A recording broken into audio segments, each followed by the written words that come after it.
Find Mr.Bean waiting in a forest somewhere, just standing around waiting for somebody to show up. Probably that I'm pretty uptight and anal, I guess you could say.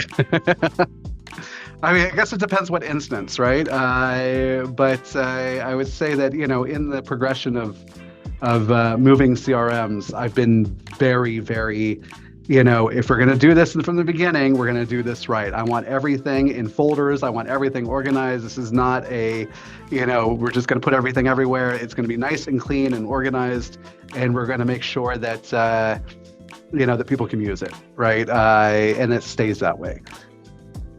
Because I sit on top of the funnel, right? The one thing that we can do, especially in the outbound or the inbound SDR world, is provide as much solid information as possible to make the AE successful, right? To set up the AE for success. What I mean by that is good discovery, or even the lack of discovery is good information, and any kind of organization mapping we can provide them with will set them up for success for the rest of the journey.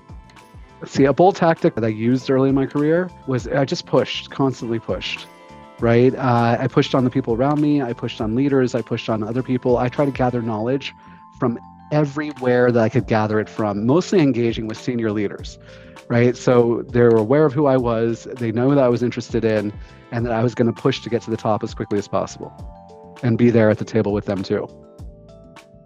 The most common mistake that, salespeople make is just not listening to their buyers, right? I think that listening is a skill that is often not recognized for how valuable it actually is, right? The ability to listen to your client, to understand their needs, and to drive the conversation towards what their needs are versus what you think their needs are two different things. Right? Not listening is a mistake that we all make all the time, right? The better listeners we are, the better salespeople will be. Number one, outbound is not dead, right? Cold calling is not dead. The SDR is definitely not dead. Okay, AI cannot take over this job. There needs to be thought driven behind action, right? Activity just for the sake of activity is not enough these days, right? Even if it's AI driven or AI agent driven, it's still not.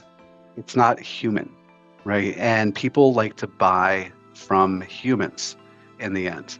They don't want to buy from machines. Call them.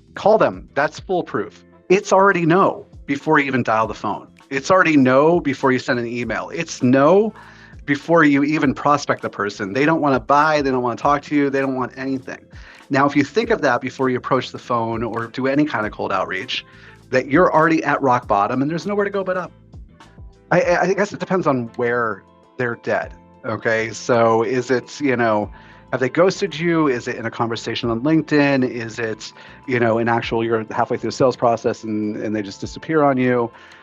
Within the context of my role, I'll answer my favorite trick. Send a GIF, right? Send a GIF, like a funny GIF. Send anything. Like send a guy, with a, dancing, asking with a, what's next? Send, just do a Google of, waiting and find Mr.Bean waiting in a forest somewhere, just standing around waiting for somebody to show up. Send a GIF. It's amazing how powerful that is and how quickly people respond. So that's my favorite dead lead revival trick. I think I'd go for the standard is just a straight up reversal. How quickly can you get this done? Or like, how quickly do you need it? Right? We've got a meeting, don't have time for this, don't have, well, what's holding you up? Right? It's just, kind of digging to the bottom of the ejection just by reversing on the question and asking them why. That's really what it comes down to. Much more challenging in a cold call, much easier in a full-on conversation, but we do our best to, fight those objections. Reversal is pretty standard. Monday mornings, I'm probably looking at incoming leads. What was booked over the weekend. I want to know if anything happened interesting over the weekend, if anybody interesting came in, and whether or not they booked meetings on one of my SDR's calendars. And then I'll probably go straight to my dashboard just to get a fresh on where we're at in the month or the quarter.